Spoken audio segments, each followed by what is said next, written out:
Come join Greg and Richard right here on Talking Red.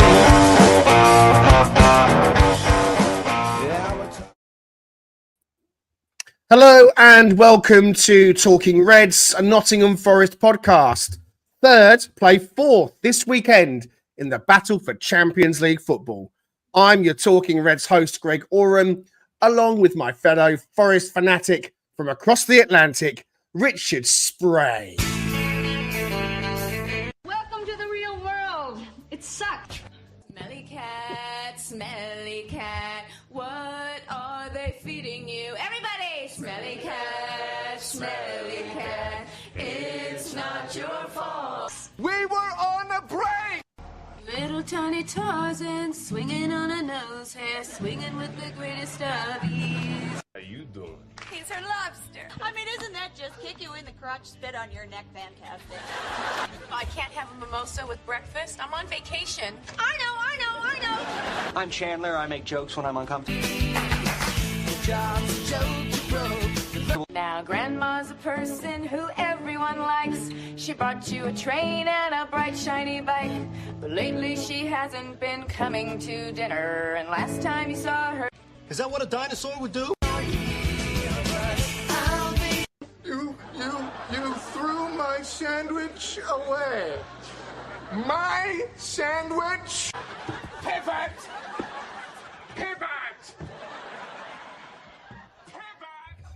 I'll go back to basics for you, Richard, this morning. How are you, sir? Oh, fantastic. Yeah. Not good with the advice. Can I interest you in a sarcastic comment? Yeah, that's so good, man. Oh my gosh. Thank you. That just got the synapses firing. Appreciate that. That's what we like. So, okay, it's the 6th of March. And Nottingham Forest are third in the Premier League and into the FA Cup quarter-finals. And they welcome reigning Premier League champions Manchester City to the City Ground for the early 12:30 kickoff on Saturday, as both teams will look to strike first and strike hard for those 3 points. Can Forest finally get the win over the Citizens? And will this season that has been full of defining moments get another chapter to add to the bulging list of Forest achievements? Here with Richard and I to look ahead, we have Raf, the random pundit, and the Statman, Daniel San. On, wax off.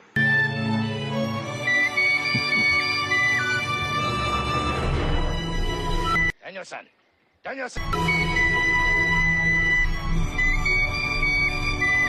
We do not train to be merciful here. Mercy is for the weak. A man confronts you, he is the enemy. An enemy deserves...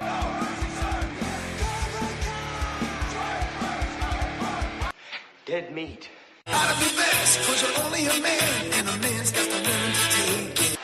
Sweep the leg. Try to believe, though the going gets rough, that you gotta hang tough to make it. Get him a body bag! History repeats itself. Try and you succeed. Finish him! Never doubt that you're the one, and you can have your dream. You're the best around. Nothing's gonna We did it, all right! Wax on, wax off. Wax on, wax off. Daniel San. Good Konnichiwa. Good morning. Thanks, How are you, sir? I'm good, thank you. Yeah, that was beautiful. It's part of the curse of being called Daniel that everyone will at some point say Daniel-san to you. It's the way you've got to live your life. I've been using it for a while. I thought we need to kind of we need to kind of come up with a new intro for Dan. So, yes, I thought, got it. There we go. Raf, the random pundit. How you doing, son? I'm doing good, thanks, guys. Yeah, the sun's out. Spring is here. We're still third in the league after 10 game weeks. Things are looking good. Awesome. Don't forget to get involved in the comments if you are watching along. We want to know what you think. We want to give out shout outs where we can. Brucey is with us, says the best intro song in the biz. We like that. And Steph, always looking forward to the pod. Thank you so much, Steph, as well. And Gary's with us. And my dad says hi, all just to let you know I'm here. That's useful. Saves me a phone call later. Thanks, Dad. I'm really shaking. I'll touch base with you later on. We hope that you are listening to this later on. And if you are on these playback through Spotify and Apple, etc., we thank you for joining us and so on. So we want to get into the Man City game, and we want to get into it straight away by doing this. I'm a Statman. Fazendo som, fazendo som. Pedrinha Moraes fazendo som, fazendo som. E Pedrinha Moraes fazendo som.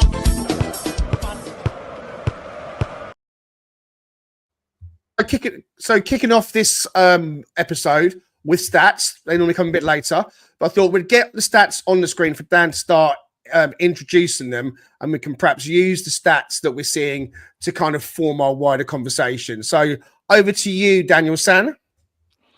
Thank you. Yeah, I went looking in the stats for the kind of reasons to be optimistic, basically trying to find those reasons to have a positive view of this game, which is not easy, obviously, against a team like Man City, given their record against us. So just kicking off, this is kind of the recent form chart, which you can see on the left there in terms of just sort of form over the last 30 days, points per game. We've obviously jumped up a little bit from where we were heading in 13th. Man City's form is kind of mid-table over these last 30 days. So I know obviously a lot of the talk is that they've improved and all their signings have kicked in, but they're not, they haven't kind of gone on a complete winning run. They still got thumped by Arsenal. They still lost easily to Liverpool. So form-wise, they're sort of mid-table. Goals scored, we still sit top of that thanks to that Brighton game. Somehow, at some point, that'll just drop out of the form table and we'll sort of crash back down to mid-table there. Goals against, interestingly, our defensive record, despite a few shaky performances, is still better than City's over these last 30 days, which is a good sign. In terms of chance creation, there's not actually much difference in the teams. In terms of the clinical nature of our chances, in terms of the goals, less the XG there, we are top of the league in that respect recently, and Man City are only 5th. Possession, as usual, Man City are like top 4 for possession. We're last, as it's been all season. And there's some interesting stuff when we come on that Man City are having a bit less possession than they used to have. Errors we've improved on. There was a little period where we're making a lot of errors, and we've jumped up on that. But we are allowing a lot of shots on target against us. But thankfully, in the last column there, you can see Matt Sell's goalkeeping performance is still second there. And Man City's goalkeeping performance is kind of bottom half, albeit they don't always concede a lot of chances for the goalkeeper to have to save, if you like. So, yeah, form-wise, it's kind of a mixed picture, but there's nothing to suggest that Man City are at that level that we're used to them being at, where you've got to be totally fearful of them. Yeah, I mean, Raf, I think I noticed coming from you before we came on about Man City's recent form looking a lot better than perhaps you might expect, right? Yeah, exactly. If you kind of look at their last 9 games, they only lost to Liverpool, which everyone does other than us. And so they lost that at home. They lost away to Arsenal. But that was pre all of the issues with the Arsenal team, pretty much, I'd say. And they drew away at Brentford, but everyone has a really tough time going to Brentford as well. So those are super tough games. Other than that, they've pretty much been business. Well, other than us, yeah, exactly. Yeah, there's a lot of other than us. I love like the kind of other than us stuff, which is brilliant. But yeah, it's like they're kind of just grinding results, even though they're not playing like as well as we expect them to. They're still in winning mode. They've strengthened in January. Those signings have hit the ground running. Galling the fact that it's Marmoush as well as one of them when we were trying to get him. But yeah, I don't think we can take too much and just kind of go into this blasé to go, well, they're not really actually at the races at all. Their defense is a shambles. We can literally just counter-attack them and score loads and loads of goals. There's enough to be seriously still fearful from here.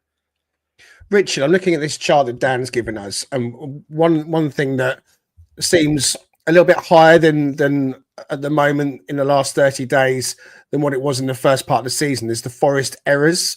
We're sitting like, I think that's 6th or something like that. So have you noticed more errors creeping into our game again recently? Yeah, I mean, and I'm assuming, Dan, that's probably errors leading to a goal. Is that right? Or is it just errors leading in general? to shots? Leading to shots. So, yeah. Yeah, I think that one of the things we've noticed frequently is just the ease with which we seem to give the ball back. And sometimes, depending on where that is in the pitch, that's going to create more opportunity for them. Clearly, that's going to be probably an intuitive statement. But, I think of that first half against Newcastle, for example. And it just seemed as though every time we retain possession, we immediately give it back and things of that nature. And, games against Fulham, you could think of the different halves that we've seen at certain intervals with teams that we played against that we tend to struggle against. Goodness, sorry guys. It seems like there's just this propensity to sort of not be able to retain even a reasonable amount of possession. We know we're a low possession team. We're no low block team. We tend to absorb pressure and try to counter and try to to immediately go on the attack when opportunity comes. But in those kinds of matches, we just didn't see the effectiveness there. And so it seems like Murillo's passing has sort of dipped down a bit. I think, Raf, you've commented about that in the WhatsApp group. There tends to be a little bit, he's taking those risks, but he's not getting this kind of accuracy with the same level of weight and precision that we've seen in the past.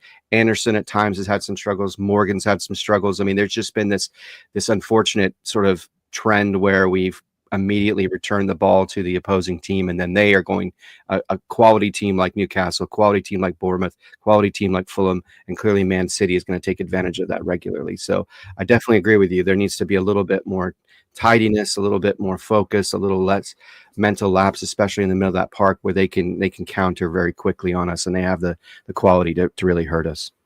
And Dan, we talked a lot about through the season, and certainly in those first 19 games, that there was a little bit of a worry that we weren't scoring enough from open play. That resolved itself and hasn't been a conversation piece for a while. And there we are sat right at the top of the goals for column. In the last 8 days, obviously we got a 7-0 win against Brighton to factor into that, admittedly.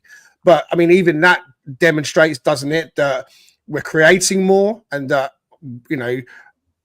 although we do tend to have so much less of the ball than the opposition, we can still be a creative force, can't we?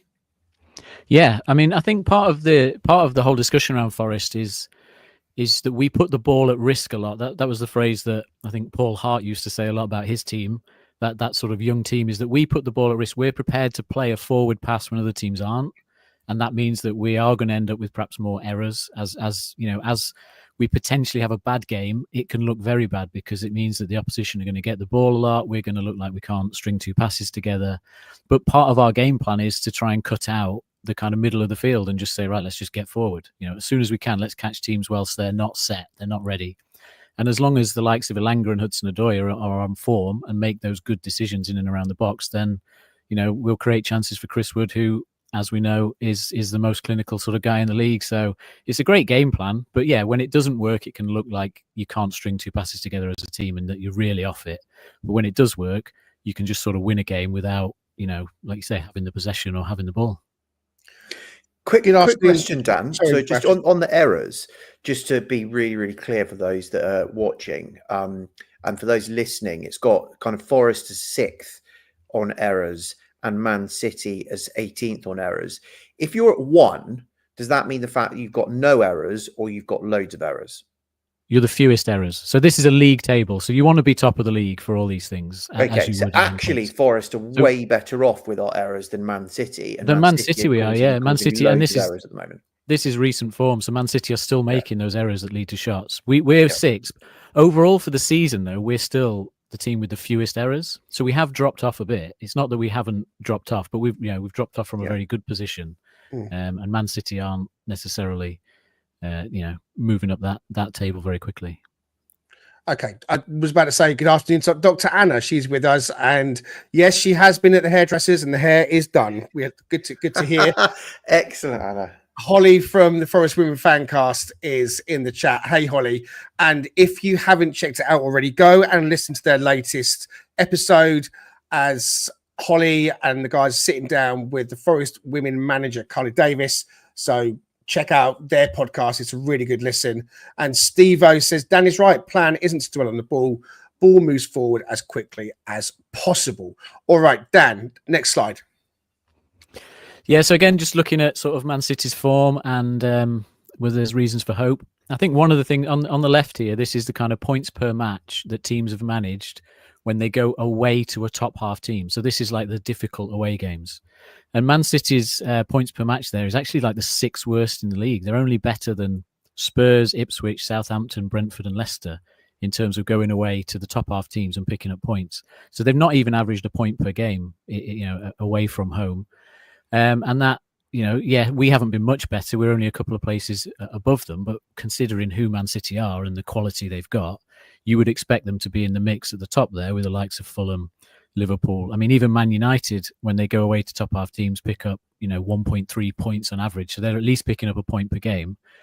So that's got to give us some hope that, yes, again, Man City's form's improved a little bit, but they've not been good at all this season, going away to difficult teams. And then on the right is just the sort of change in possession between the first half of this season, so the first 19 games, and these most recent 8 games now.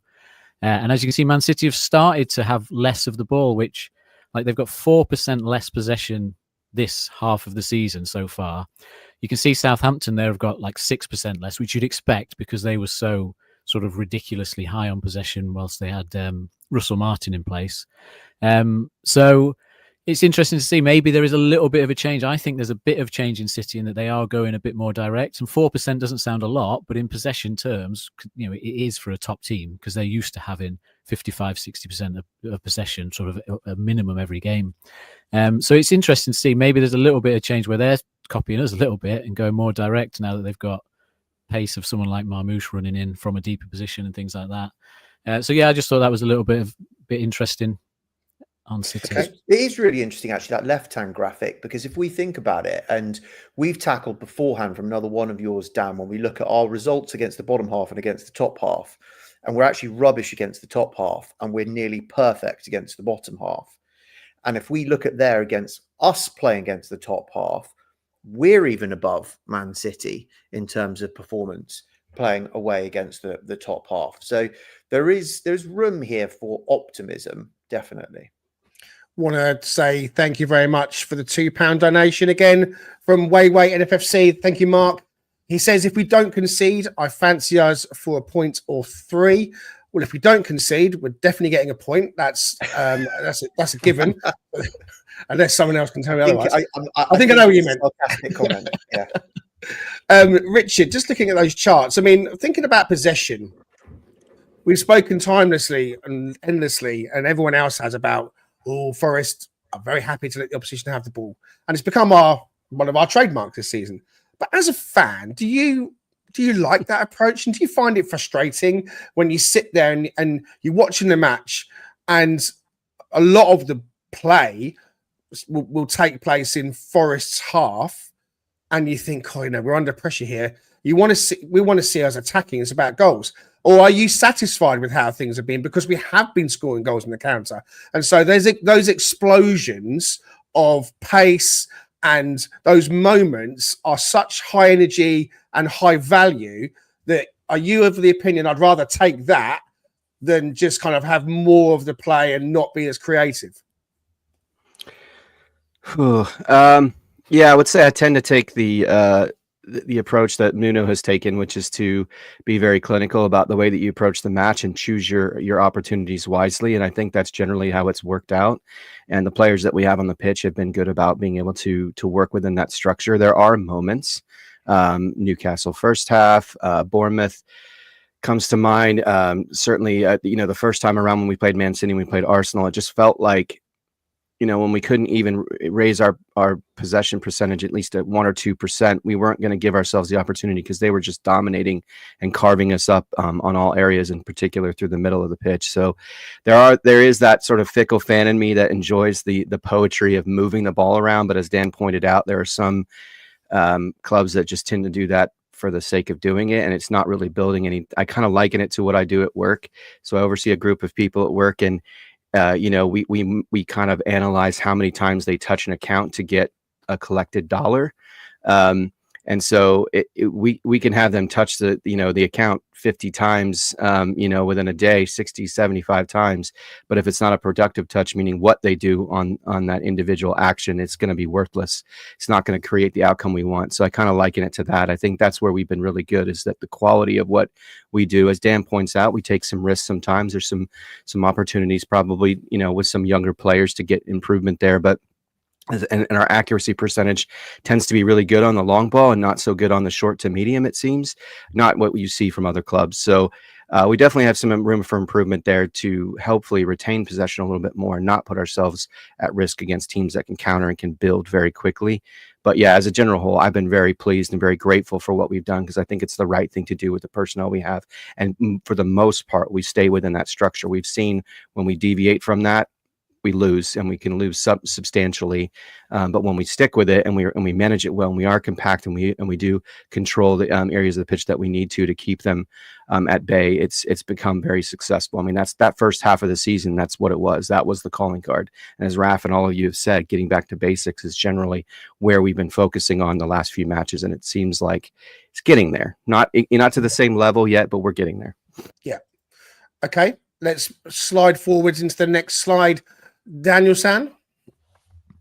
Yeah, so this one, it sort of reinforces the possession change. And I think the thing to caveat with all these stats, just firstly, is that the state of the game does dictate, the impact of possession and touches and things like that. Because once you're winning, naturally, you sort of let the opposition have a bit more of the ball and things like that. So there's a little bit of that context to this. But what we're seeing here is, on the left, this is the change in the number of touches the teams have had in the final third from the first and second half of the season again. And you can see here that Man City, again, has dropped off like a quarter. They're having a quarter less touches in that attacking third, which kind of comes back to the points you guys were just discussing there about how much you want your team on the front foot and having the ball and progressing slowly up the pitch. And again, Man City seem to be changing a little bit. To have 26% fewer touches in the final third is a big drop off for them, because they're used to just constantly passing the ball around the penalty area, looking for those gaps and those spaces. So it's a big drop off. And I thought, that was particularly interesting, and might again signal they are going a bit more direct themselves. Do you think, just because of the challenges they've had with injuries and just some of the form of specific personnel? I mean, you think about Phil Foden, obviously not having sort of a field general like Rodri in there.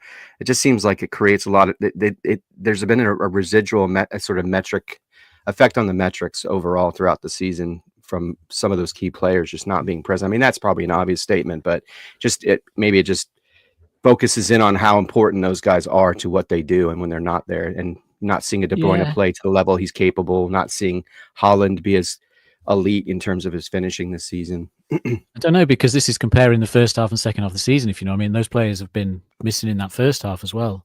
Oh, yeah. If you know what I mean. So it's kind of like, for me, it signals more that they're perhaps not doing that because, whether they've spotted that they don't have the quality to do it successfully, and they just are passing the ball around for the sake of it. And they sort of think, well, let's draw teams out, because, fewer touches in the final third brings the opposition out, gives you some space for your players to run into if you're more direct, like we have been.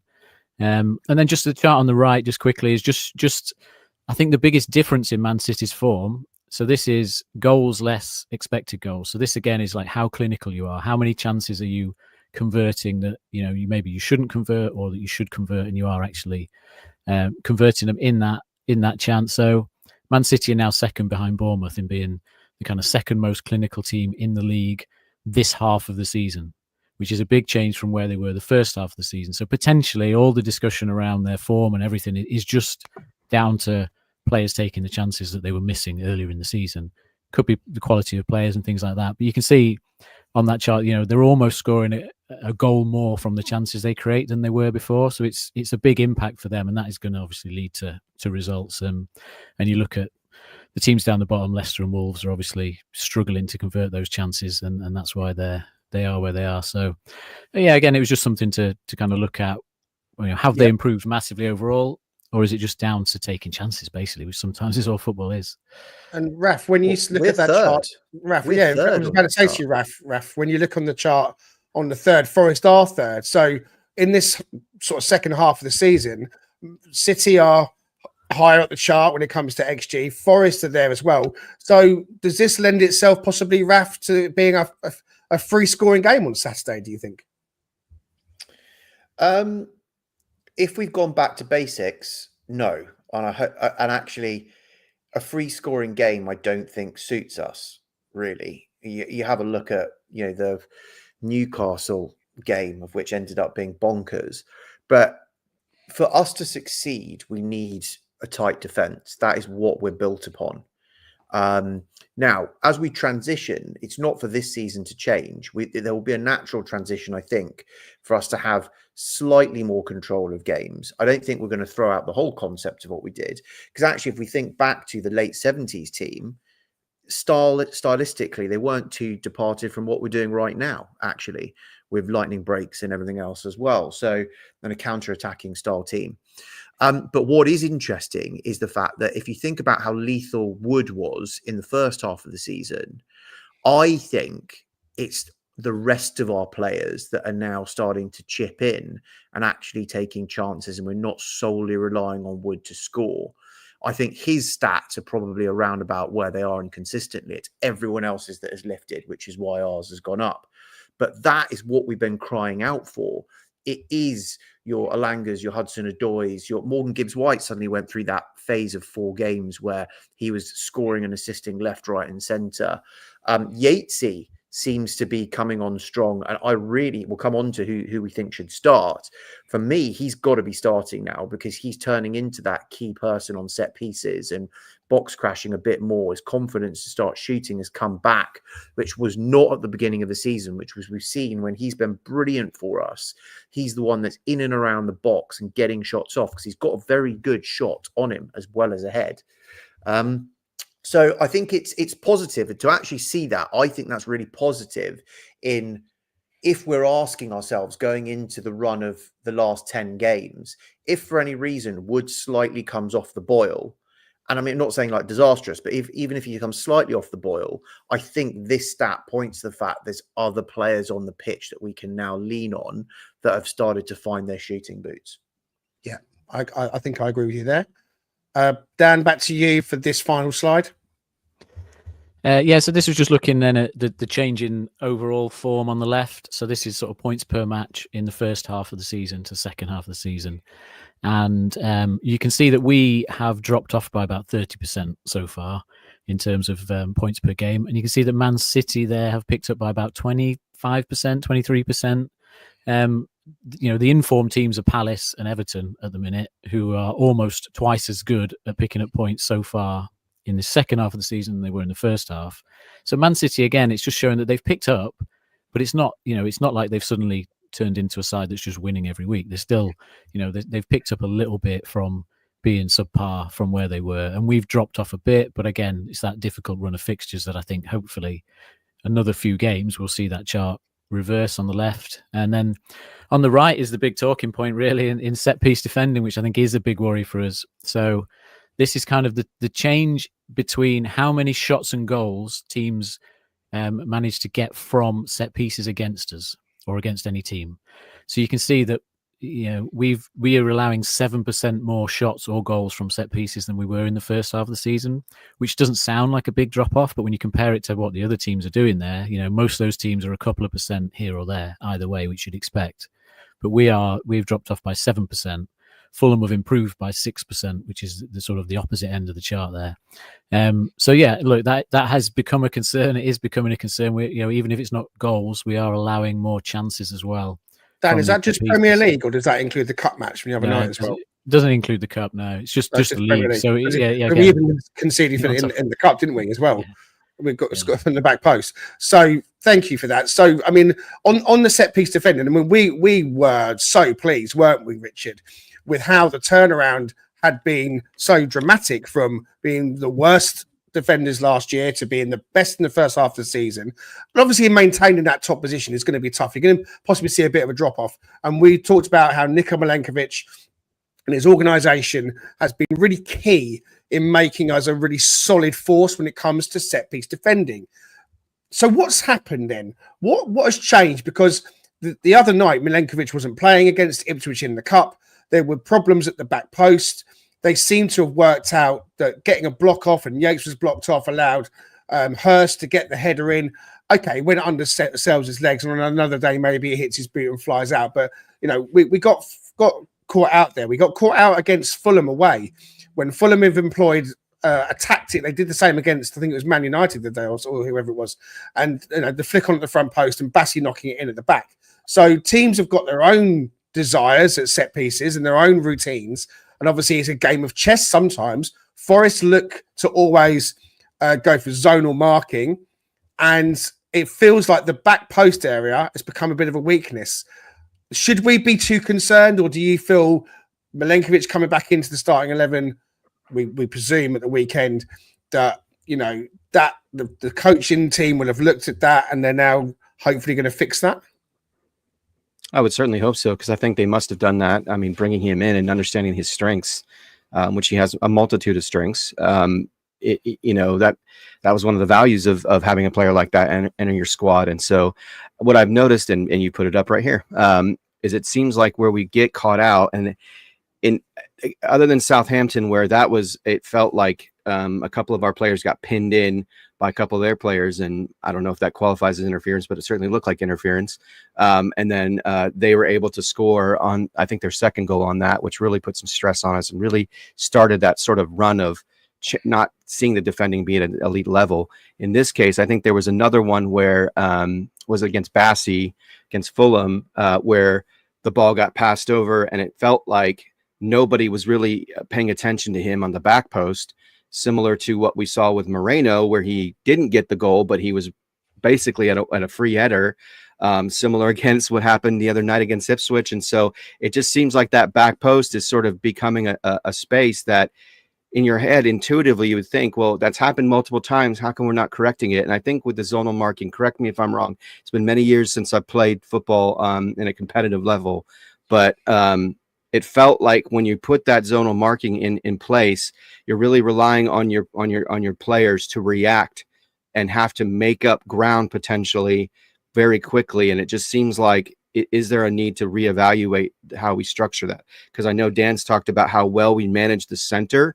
We keep things so tight and composed in that center of the box, but on the edges, it just seems like we're not seeing players recognize where there's a frailty in the moment clearly, or even just prior to it, or they're just being really good about how they manage the timing of those runs, because they know if we do that, they're likely not going to be a body on me to try to disrupt me from scoring, or at least getting a free header. So it is a concern, because we said, like you mentioned, we lost 31 points off of set pieces last season. If we could just improve it 10%, which we've done more than that, now we're seeing the inverse, which is kind of frightening, because I'd be curious to look at the exact points loss or potential, in that space, looking at what that 7% has done from a wins and losses standpoint. Maybe not against Bournemouth, where we lose 5-0, but the slide on the screen for those that can't see it is from WT Analysis. Encourage you to go and follow WT Analysis on X. Really great account. This shows the first contact on defensive corners, and Forest Raf seem to be, now missing out on that first contact a little bit. And could that be that teams are now thinking, well, look, Forest are playing zonal, so they're occupying a 6-yard box. If we're going to put it into that 6-yard area, then the likelihood is, and they've demonstrated Forest, that they're going to be able to clear that ball away. The gap appears to be in that kind of more sort of front post or off the front post area where our defenders aren't occupying. So our team's now thinking, let's just try and get a flick on and cause some carnage. Well, I think that's kind of what we try and do as well. And look, at the end of the day, I think it's just a team alertness. If we have a look at the last 7-8 games, team focus for every single second of the game at the back has not been what it has been for the first half of the season. We talk about Milenkovic coming back in for this game, but I mean, he's been in all year, and even the second half of the season, he's been playing all second half of the season. So this isn't just to shove Milenkovic in and it's all back to normal after a cup game. So I think this is, though, I hope this will iron itself out. We've now seen the last, like against Arsenal, attention span was back on it. Okay. Again, Sells will have such a big boost from that last gasp winner that we had in the cup as well. Hopefully, with his confidence increasing, his command and instruction increases as well as Milenkovic. Having Yates on the field also is massively key for this. You see him every single second of the game instructing everyone else around him, and having someone else like Milenkovic usually, I think, protects our front post from whichever way it's coming in, and he usually deals with the front post. You then usually got Murillo probably in the middle, I imagine, most of the time. But if you've got someone commanding the line, you've got someone commanding the front post, and we have someone commanding the back post, of which Yates is verbal enough to be able to do that. And he's a great header of the ball as well from a strategy perspective and technique. Then we've got more leaders, and I think then we become a bit better. And when we come on to it, there's so many reasons why I really actually like Yates to now consistently start in that midfield alongside Anderson. And consistency is how we've got up to third. Midfield has not been consistent. I know probably Dominguez has been played over and over again to try and get some consistency. But for me, it's Yates, and for exactly that reason. Both boxes, defensively and attacking, and leadership in the middle of the pitch. There, I think that will help us eradicate some of those cheeky red dots that we see on the back stick going forward. Okay, we're going to get into teams very soon, but I want to put a shout out for our sponsor, the Cheese Trader in York. Please, if you haven't already, check out Stu Freestone, the Cheese Trader. You can contact him. The card is on the screen. All the information is in the bio. You get your discount when you quote Talking Reds, of course. All right, let's do the teams then. Let's think about who we want to see starting. Raf, you've already started to touch on yours. Danscape, I'm coming to you first on this week. So here comes the FOT mob. There we go. Let's get it on. So this is the team that started last game in the Premier League. For those that don't remember, we had the back four of Williams, Murillo, Milenkovic, Aina. The midfield saw Anderson and Dominguez, Alanga, Gibbs, White, and Hudson-Odoi and Wood up in the front four. You happy with that, Dan? You making any changes? The debate seems to be Dominguez versus Yates. Where are you at? Well, I'm making a lot of changes to that because I'm thinking a different formation entirely. Well, let's hear it. Still leaves the Dominguez Yates question, which I don't really have a clear answer. You going three at the back? Yeah, I'm going 3-5-2, which is effectively what we did against Brighton. And I'm thinking that you've got evidence for this having been successful against Man City. You've got the fact that Nuno used it last season in that game where we should have got something from the game, but we missed chances and they got 2 goals. And in that game, Nico Williams had a brilliant game on the right wing back role, and probably should have got a goal himself. And then Chris Wood missed a couple. So it worked in that game. In the game earlier this season, obviously we went the first half with the back four, and we conceded the 3 goals, or at least 2 of the goals, I think. Yeah, two of the goals to go in 2-0 down at half time. And then we switched it to the back 3 in that game. And afterwards, Nuno said that he liked that. He thought that there was actually something positive to take out of that game because we found a different way to play in that second half, and we kept them very quiet. Apart from Doku going, 1v1 while we were chasing the game, we kept them quiet. So I just think there's a lot of evidence to say that this is the way to go based on those last couple of games against Man City. In terms of selection, it's where it gets interesting in the midfield, because against Brighton, obviously Danilo played that central midfield role there as a very much a holding player, just sat in. And I do think one of the 3 midfielders in that setup has to be a holding midfielder. So then your choice becomes Yates, Dominguez, Sangare or Danilo. And it's nice to have that choice. I'm honest, I could not decide who I would go with. Oh, come on. Come on, get off the fence. You get a splinter. I like... The trouble is I like Danilo as a player, so I'm always tempted to just want him to go out and have a good game, and I think he can play that 6 role and get us forward. I like Sangare because he should be able to play that role and sit in and just, mop up against some of those players against City. Before coming on here, I was probably leaning towards Dominguez, but my worry with Dominguez is that he'll leave the space. He won't sit in. So the midfield So it's Gibbs White, it's Anderson. They're the 2 nailed on either side of. So tough, so tough, so tough. I know that Yates has obviously had these good games, and I want to reward him. But I'll probably go Danilo. I'm just going to pretty much replicate the exact formation of Brighton and have Elanga and Wood up top. Let's go with that. So, okay, so Danscape's going with Murillo, Milenkovic, Morato, Williams, Aina in the wing-back positions, midfield three of Anderson, Danilo, Gibbs, White, Wood, Elanga up top. I mean, look, listen, it's a formation that's being played, and as you say, this is the team that beat Brighton 7-0. So, Richard, are you back three? Are you back four? Are you Danilo in? Are you Danilo out? Are you Yates, Dominguez?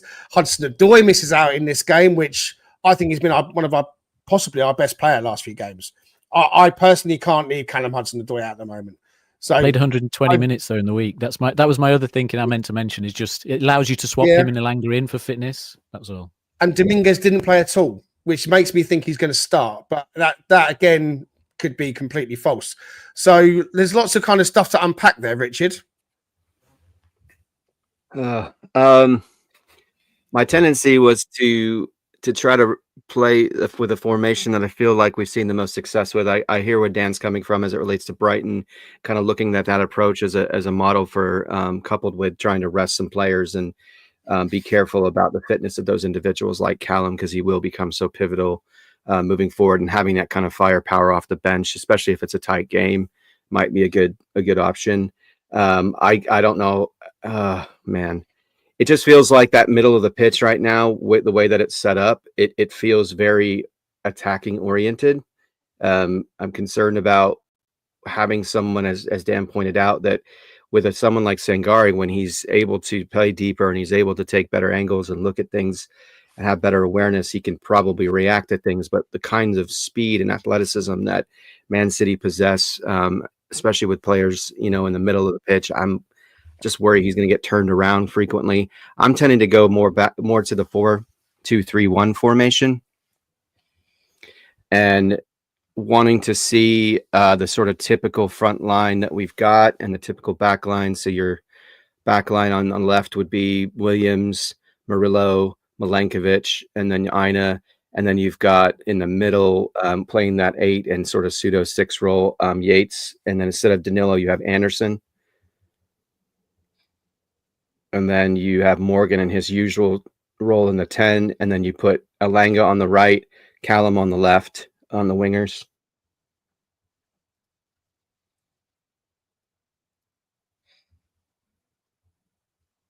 Oh, we've just lost Richard. He's just disappeared. Now, he was telling us how he would pick Hudson-Odoi on the left, Elanga on the right, Gibbs White in the 10. We've got Anderson and Yates in the midfield. Everyone knows this lineup. This is a tried and tested lineup. Chris Wood up top. We just lost you for a moment then, Richard. Yeah, sorry, guys. That's all right.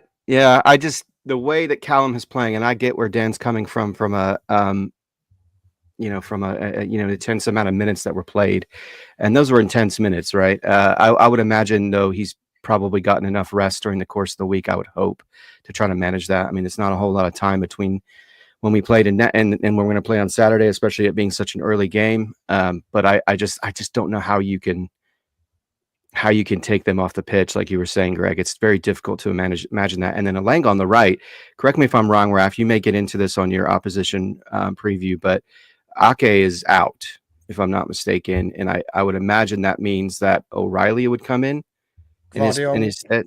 Oh, yeah, yes, that's true. Yeah, Guardiola. Yeah, so he's still got that. He tends to play up. And he tends to play up quite a bit, right? Yeah. So they go to a back 3 and then potentially back 2. Exactly. And I'm wondering if that's an advantage for Elanga as well. Anyway, yeah, this is where my mind goes to, because I just feel like, as you pointed out, Greg, it's a tried and tested scenario. But Yates, just the way he's played and how well he allows us to continue to retain some possession and be able to advance the ball. It seems like he's been much better this season in terms of not just sort of playing side to side into the back and then getting it into spaces for Elanga and others to take advantage of Aina as he's, overlapping on the right-hand side. So and we all know his strengths when it comes to playing, how he plays defensively, the disruption, his aerial dual ability, and so forth. Yeah. Okay. Thank you for that. So, Raf, you talked about how Yates has got to start for you. He's in this lineup that's on the screen. Are you changing any of that, or are you thinking that's it?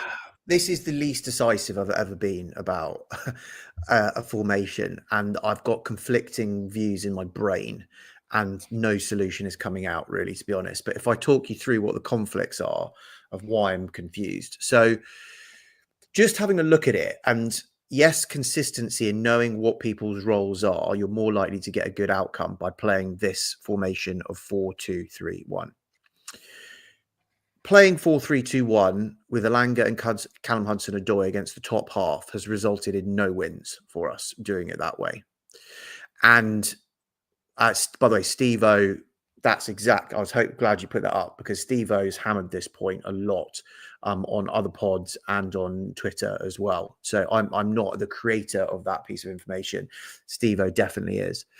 And on the basis of that, if you are going to have this and make it work, Callum Hudson-Odoi and Alanga basically need to act as midfielders most of the time, and the work rate is going to be phenomenal. Add that into the work that they had to do for 120 minutes as well. It's a massive ask. If we're going back to basics, this is where Nuno's master strategies came into play, where we took on the actual top three when we weren't top three and came away with a point or more. And it was effectively playing Anderson or Dominguez as one of those wingers and having them tuck in when we need to, and having that flexibility and being far more defensively robust. Gibbs-White, for me, I'm happy with him sitting in the midfield. He's shown the fact that he has got the discipline to do that, and he can do that. Danilo cannot be, for me, used as any defensive capability. He's evidently still mentally got a block about tackling and big tackles that need to be put in. And for a game like this, if he is the defensive foil in that line, I have massive concerns about that. Sangare is on the upward trend, but he can still get turned, and his speed from a standing start is not still where it needs to be. And against Man City pinging the ball, but even being more direct against us, I don't like that either as an option. So Yates comes in, Anderson and Gibbs-White become a 3 for me, probably in midfield. It's then a call of, do we just have, so again, it's like I keep talking about this Christmas tree formation of 4-3-2-1. It's either that 4-3-2-1 and we do that, or we substitute one of the two, that is Hudson-Odoi or Alanga, for a Dominguez high up, right? Who then does the running around and the pressing, and he can be less disciplined to run around and do that, but he can drop back in to give us actually a 4-4-2, and then we have more control over winning the ball in transition more times and then being able to launch out. The issue is you've only got Hudson-Odoi, but when we come on to the formations, Man City are playing with a back two most of the time, and I could trust Alanga or Callum Hudson-Odoi to take on two of their defenders, because, to be honest, Ruben Diaz is the only elite defender that they've got that's fit as a centre-back at the moment. Everyone else is injured. So actually, we could run it like that. So I'm kind of talking myself into where I think we're going to go. And I think I would prefer it to be a Christmas tree like this.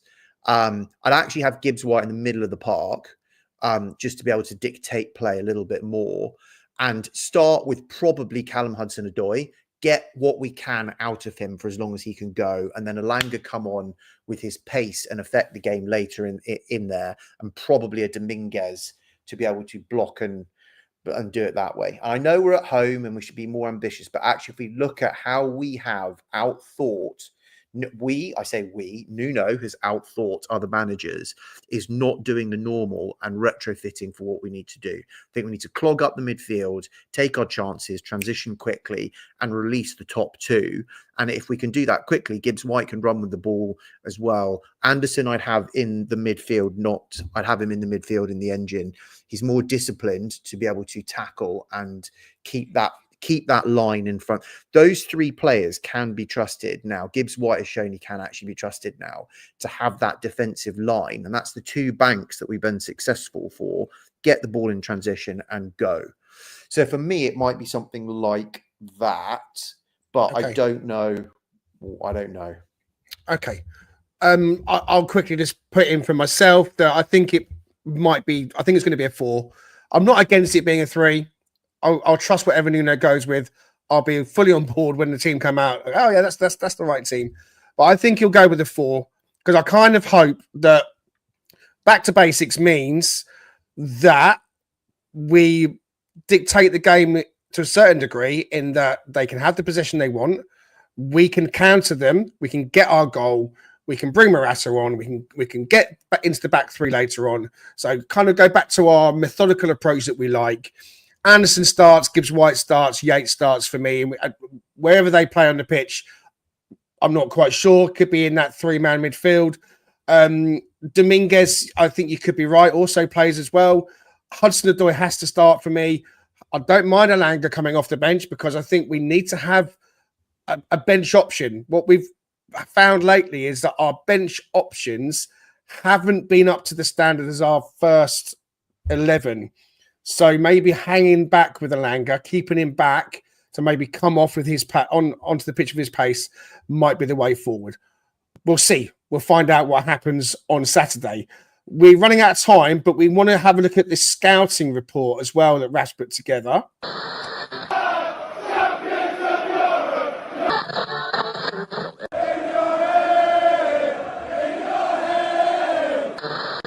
Send them back to East London! Send them back!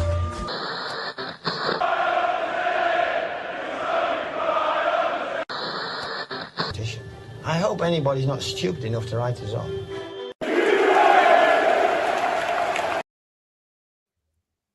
Love it. Always love it. Richard, if you could just load that again because it seems to have disappeared. I'm not quite because when you got kicked out, it kicked out the slides as well. So if you can just get back the slides in. So Raf, you are the resident scout for us to have a look at our opposition. Time is against us a little bit. Yeah. So please bear that in mind. But give us what you found. Right. So ultimately here, trying to predict what Man City don't really have a shape, to be honest. They just morph all over the pitch.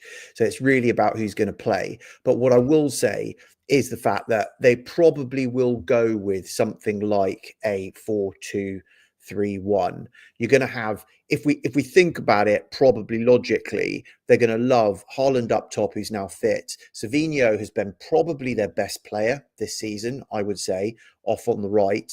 You're going to have, I'd say Marmoush, he's hit the ground running, tucked in behind, and Doku causing all types of problems. Grealish is so out of favour. Foden is not on form. So I imagine that'll be their front 4. Middle of the park, if we actually take that setup against Liverpool of 4-1-4-1, kind of looks a bit similar to where Brighton set up. If they did that, it's not going to be a 7-0 spankaroonie that we're going to do to them as well, just through a stylistic perspective, because you've got Rico Lewis and you've got Guardiola that are going to push on and effectively become part of that midfield as well. So they will have 3, if not 4 in their midfield naturally at all times. Gonzalez has come on and been absolutely brilliant. Gundogan, Kovacic, it's kind of a similar aspect. But if we have a look at it now that Ake is out, Kuznov's been brought in, but Ruben Diaz is really their only long-term defender, central defender that is generally trusted. Kuznov can be got at. And then we're having a look at whoever's their wingers, or like the fullbacks basically turn into wingers or inverted midfielders. So we've got the space, and there will be opportunities of where they're running effectively 2 central defenders as their defensive line. And we can get at them because it's not going to be, your Stones, your Akes, your Akanjis, all of them are all injured, right? So they don't have even that level of robustness. But it's just in their DNA that their fullbacks will flood forward. It's going to be really on our defense, though, that will win. I think we'll get a goal. It's just, can our defense hold out against what is a massively elite 4 that are going to be running against them? What I found, Raf, if I can interject, in the away game, the speed at which they came out the traps against Forest, we couldn't cope with it. They were so fast and into us that Forest don't seem to cope when that elite level of front 4-ness that you talk about goes all out for a goal. And that, to me, from what you've just said, is going to be our weak point. Can we withstand the fast start that I think they're going to hit us with? Exactly, and we've got to be switched on. The other thing we've got is Aina's going to have a game on his hands because Marmoush likes to drift over to, on this diagram, he'll drift over to his left, which is our right. So you're then going to get a double load of Marmoush and Doku effectively pinning Aina back, which is why I think we need more robust midfielder options to help Aina out. Savinho handles the right-hand side, and Haaland actually, when he's kind of around the edge of the box, he is on Savinho's side. When he's inside the 6-yard box, it's when he's tapping in everything on the left-hand side that Marmoush and Doku are having. So Haaland moves around, he'll be left-hand side, and then he comes into the box right-hand side on this diagram. Other than that, trying to guess what they do is really, really, really hard because they are so fluid.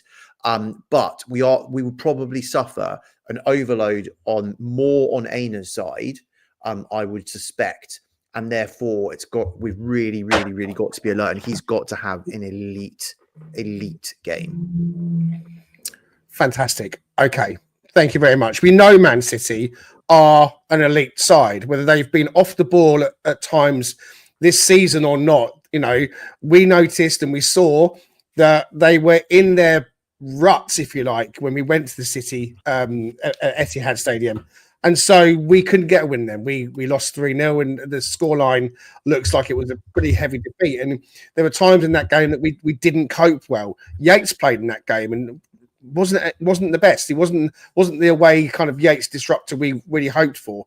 We know that Chris Wood had a chance that could have potentially brought us level, but it's about the chances you take, not so much the ones you miss sometimes.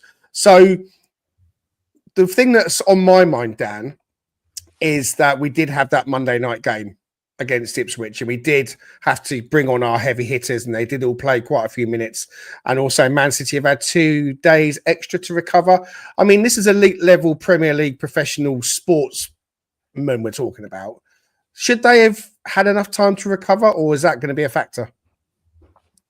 I think the factor comes in mentally, depending how the game goes. So I don't think it's necessarily like a physical factor. I think if we suddenly went behind early on, for example, and we're chasing the game and it goes on a little while or we concede a couple, I think that's where it becomes a problem because in your head then you're like, oh, you know, the tiredness creeps in more. So I don't think it's necessarily about the actual physical capabilities of these players to recover. I just think to some extent it's about the state of the game. Whereas I think if we went out and we got the first goal or we went 2-0 up, they would find that extra energy from somewhere that would, you know, see us through. And so to me, it depends how the game goes. So it's really important that we either keep it tight at the start or we try and nick an early goal that brings them out and gives us a chance to exploit some of the spaces and gives us something to like cling on to. I think if it unfolds like that Man City away game where we're a couple of goals down early on, then, you know, I don't think we come back into it at that point. I don't think we're going to have the legs at that point to turn the game around. So, yeah, for me, it's about trying to either do what we did against Arsenal, get to like 20 minutes, half an hour solid, or like we did against Brighton, we get that goal that just completely unsettles them, brings them out a bit, and all of a sudden we could be a couple of goals up. Richard, I take us back to the last 2 home games against Man City. Last season, we lost 2-0. And actually, I thought we played one of our better games against a top-level side that we'd played for a while. We did well. We played with the back 3. In the first season, it was the famous Chris Wood off the bench scoring his first Forest goal to get the 1-1 draw. And it's that game that I think about most when I try to imagine us getting the win. Because on that day, if you think about the personnel that Forest had on the pitch, Jack Colback was playing, John Joe Shelby was playing, Remo Freuler was playing, Joe Worrell was playing, you know, Brennan Johnson was playing up top, you know, Kaylor Navas was in goal. I mean, obviously the team has completely transformed since then, but not so much the amount of players that aren't in the club anymore, it's the quality that's now on our pitch. So comparing that season and that set of players to where we are now, and we're streets ahead in terms of quality and also confidence and in terms of how well we've done this season. So, you know, it's there for the taking, isn't it? Surely that this Man City team that are coming and they're going through a transition of sorts themselves, they haven't had their best season. We know that if we catch them on their day, they're going to beat anybody. We know that. but I look at the new players that have come in, that Kushanoff at the back. I feel like he's a player to target in their defence. You know, I feel like, I'm not saying he's a bad player, but I want to see Chris Wood putting him under some pressure. He's a young lad, I think he's 19 or 20, isn't he, or something like that. I want to see Chris Wood kind of getting into him a little bit if he's playing in a centre-back role. So bearing in mind, you know, our performances at home against City in the last 2 seasons, they come into the City ground. The ingredients are surely there now, aren't they, for a Forest win? Please tell me that I'm not just clinging on to desperate hope, Richard Spray. I don't think you're clinging on to desperate hope. I do believe that if we play our game and we do withstand the early potential onslaught like we saw against Arsenal and others that we've lost against, if we're able to manage that better at the beginning and sort of feel like we're controlling the game a little bit more, even if the possession's going to be disparate like we know it probably will be, I do believe if we can get it to 0-0 at halftime because of that sort of matchup challenges that may exist. And I would say the same for Callum Hudson-Odoi on Rico Lewis, because he's just so heady as a footballer. And I just think that those matchups, if we can take advantage of those matchups in the second half, to me, it seems like, and I'm probably giving my prediction a little bit early here, but I generally believe it could be a 1-0 victory. Those classic 1-0s that Dan wrote about in the Ole Miss Rolling In fanzine, and how much we love to see that kind of performance, because that's the Forest that we've kind of become accustomed to in the first half of the season in particular. Don't let them dictate every aspect of the game. Stay completely compact and manage that final third and to a degree the middle of the pitch as well, and then counter and stress them and take advantage of those matchups when they come. And with Chris Wood, you brought up the fact that there's very different players, but look at the progression of those who are on the pitch now in those 2 seasons, across those 2 seasons to today. And Chris Wood is, I mean, the differential between what he was then when he scored that goal and what he is now, I mean, is just, he got back to being more of who I think he truly is. And so also having that kind of player, the City team were better in that first game when we drew 1-0. 100%. We weren't that great. They were like, they were killing. Yeah, they were like, went on last season, and they're not there now. They're not there, are they?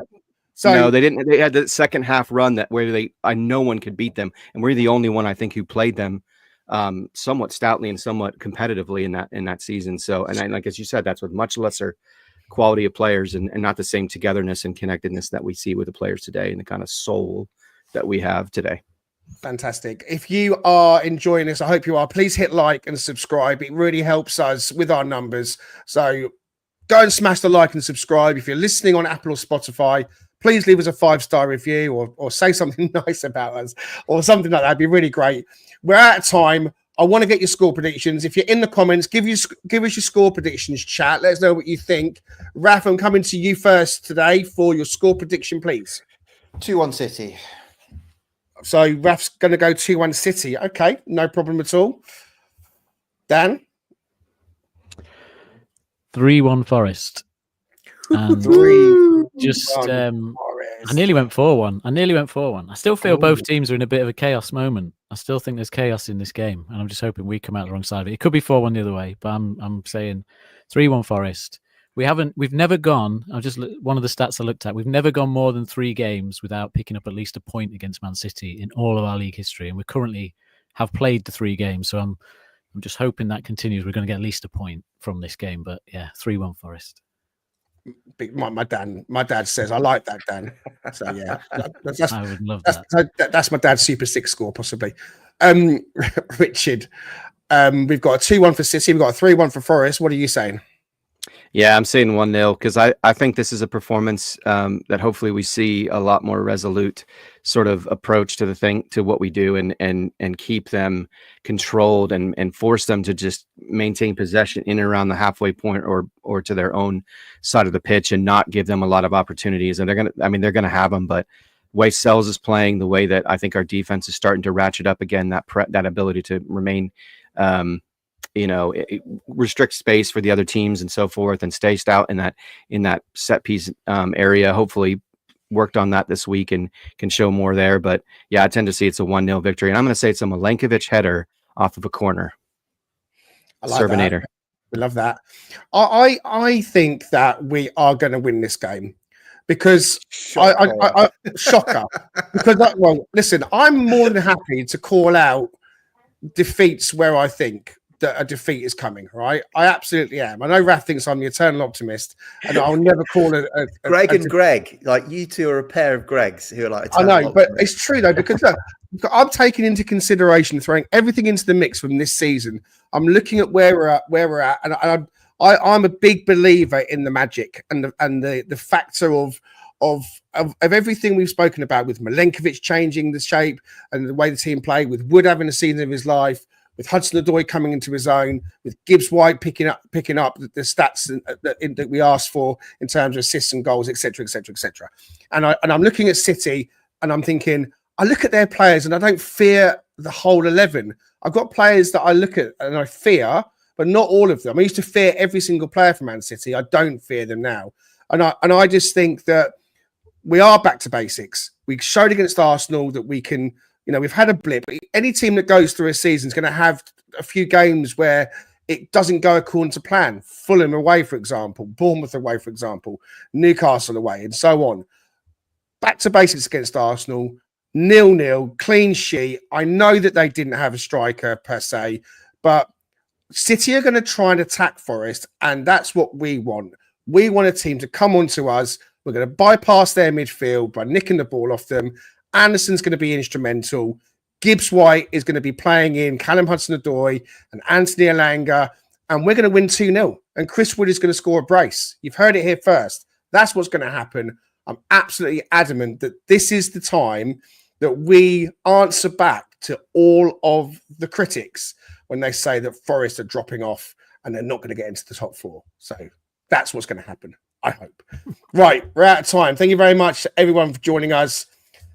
I could be wrong, but I'm, the eternal optimist. I believe in this team. One more reason for optimism is Man City have played 3 12:30 kickoff games this season. They've not won a single one of them. They've drawn 2, lost 1, and our only 12:30 kickoff game was 7-0 Brighton. So there we go. There's lots of reasons. It's in the stars. Excellent. Right, we've gone way over. So, Raph, thank you very much for joining us today. It's been a pleasure as always. Danscape, Daniel San, thank you very much to you, sir. Richard Spray, give you a final word. I don't think I have much to say, to be honest with you, but just grateful for these two guys and great work that they always do. They're as consistent and wonderful as ever, and our beautiful bearded beauty that is Greg Oram. And so I appreciate you guys greatly, and you Reds. So, Forest against Man City, 12:30 kickoff on Saturday.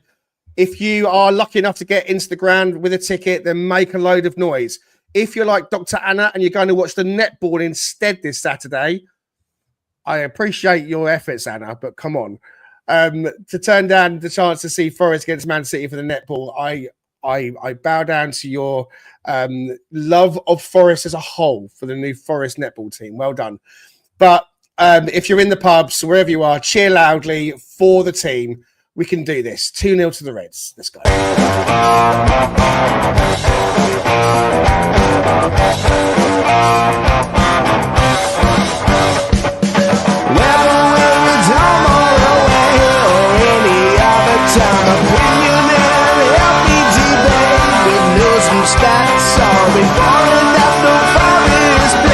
Come join Greg and Richard right here on Talking Red.